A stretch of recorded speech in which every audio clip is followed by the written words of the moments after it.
The third question. Based on Western thought, what do you think is the ultimate nature of reality?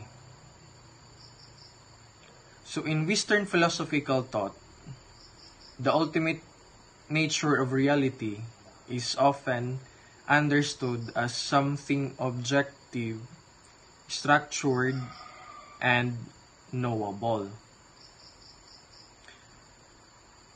Many Western philosophies agreed that reality exists independently of the human mind.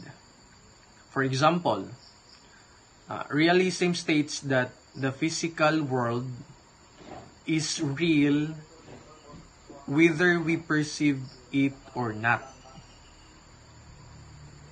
Empiricism claims that we understand reality through experience and observation, while rationalism emphasizes that human reason on logic can cover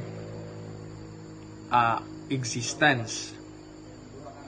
Another influential tradition, naturalism, teaches that reality is governed by natural laws that can be studied through science.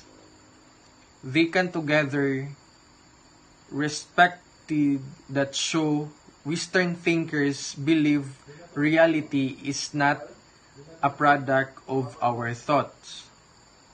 Instead, it is something external, measurable, and explainable using reasons, logic, and scientific inquiry. So in summary, for Western thought, the ultimate nature of reality is that it is real, consistent, and discoverable through the combined power, observation, and natural thinking.